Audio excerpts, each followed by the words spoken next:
এই সিলেট নগরীর ফুটপাত যদি দখলমুক্ত না হয়, আমাদের সভাপতি সাহেব বলেছেন যে সোয়া কর্মসূচি, সেটা হয়তো আগামী মঙ্গলবারে আমরা সোয়া কর্মসূচি পর্যন্ত অপেক্ষা করে আমরা বুধবার সোয়া কর্মসূচি আমরা ঘোষণা করেছি, আমাদের সভাপতি সাহেব ঘোষণা করেছে আমরা করব।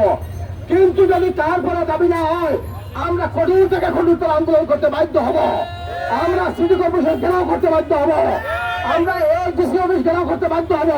আমাদেরকে কেউ আটকাতে পারবে না।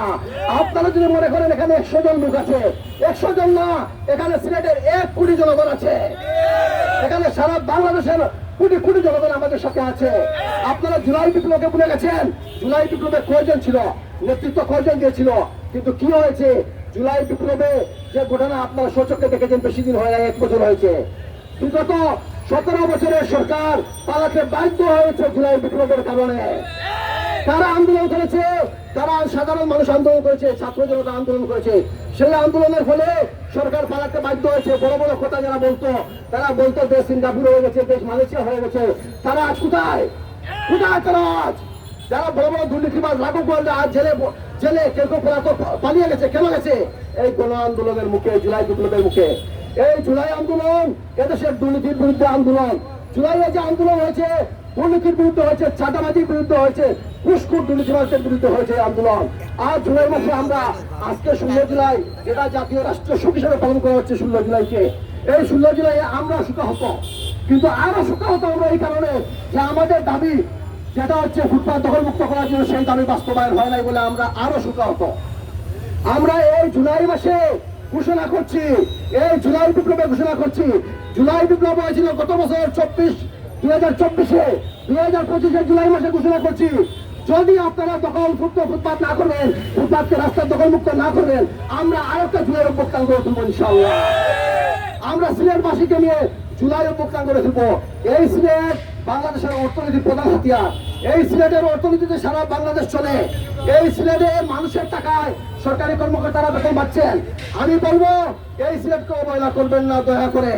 শান্তিপ্রিয় সিলেটবাসীকে অশান্ত করবেন না, শান্তিপ্রিয় সিলেটবাসীকে অশান্ত করবেন না।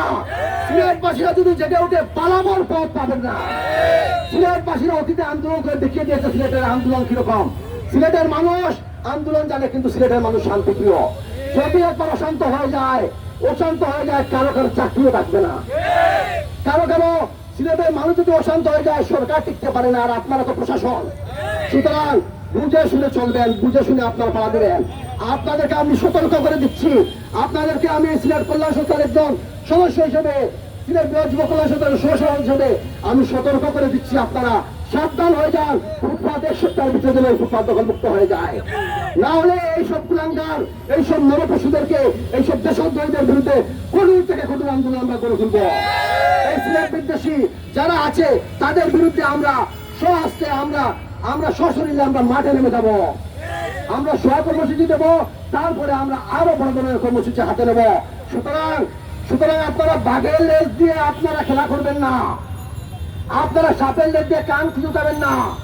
এই সিলেট কল্যাণ সংস্থা কি জিনিস সেটা বিগত সরকার জানে, আপনারাও জানতে পারবেন।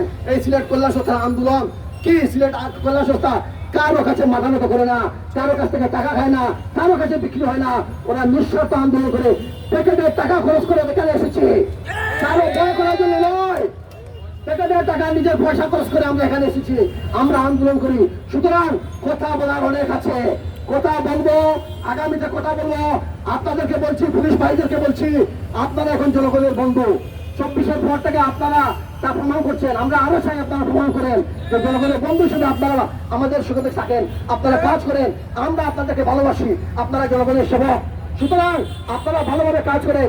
যদি না করেন তাহলে তো 24-এর কথা তো আপনাদেরও মনে আছে, কি হতে পারে, জনগণ কি করতে পারে, প্রশাসনকে বলবো কি করতে পারে। সুতরাং আমি কথা লম্বা করবো না, দীর্ঘায়িত করবো না, শুধু একথা বলবো, এই সিলেট আধ্যাত্মিক নগরী, হযরত শাহজালাল শাহপরানের সিলেট, হযরত শাহজালাল শাহপরানের পূর্ণভূমি সিলেটে কোনো অনিয়ম দুর্নীতি স্থান হতে পারে না। এই সিলেট সাইফুর রহমান সাহেবের সিলেট, এই সিলেট বঙ্গবীর এম এ উসমান সাহেবের সিলেট, এই সিলেট হুমায়ুন রশিদ চৌধুরী সাহেবের সিলেট।